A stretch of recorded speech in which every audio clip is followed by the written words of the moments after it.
Hey, how's everyone doing today? So today I just wanted to share some information I just found out. It doesn't have to do with Honda or Acura this time, but I thought it was pretty interesting. I guess first time I actually heard about it, but maybe you guys have heard about it.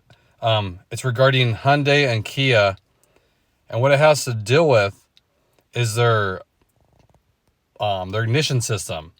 So I guess there's a ton of thefts with Hyundais and Kias right now, and with the start system that they use. And it's been such a huge issue, I guess, that a lot of insurance companies now are actually denying, if you buy a car and you want to insure it, they won't even cover the car. So I thought that was a pretty big issue right now. And also, if you already have a Hyundai or Kia, a lot of people are noticing that their premiums are going up just all of a sudden.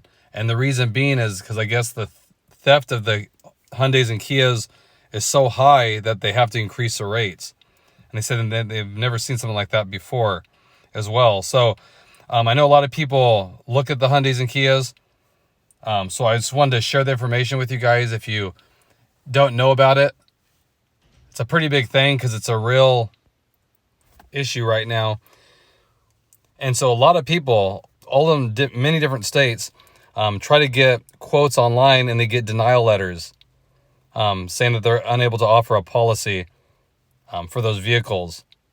So it's something to think about. If you're looking at getting one, I would definitely check your insurance to see if they'll even offer coverage from that vehicle. Because you go buy a car and then you can't even get coverage. And if you do, it might be extremely expensive.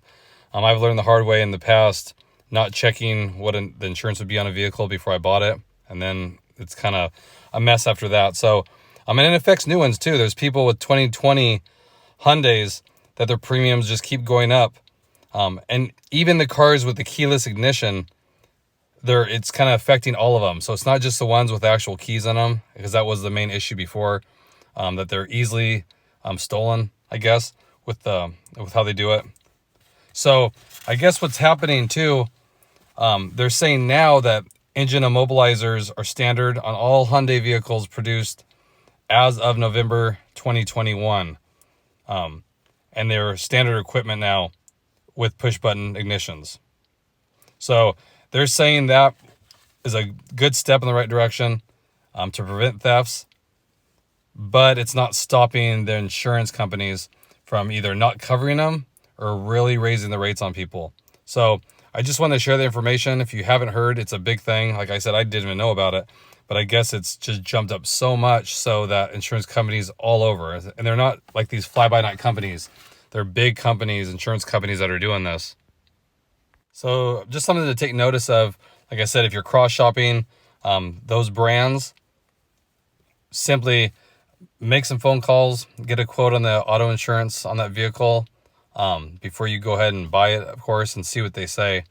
And if you guys have heard about this, if you have any experience with it, definitely drop a comment below. I'd like to know about it. Like I said, this just came up recently, a couple days ago, and I never heard of such a thing. But I guess it's a huge thing. There are thousands of vehicles are getting stolen all over different states that they can't just cover them. So it's too big of a risk. So hopefully that'll help you guys out, steer you in the right direction if you are looking at those vehicles. I know they do sell a lot of them, so I thought it was worth mentioning here. Again, I appreciate all you guys. I do. Hope everyone's having a great day out there. And I'll catch you guys on the next one.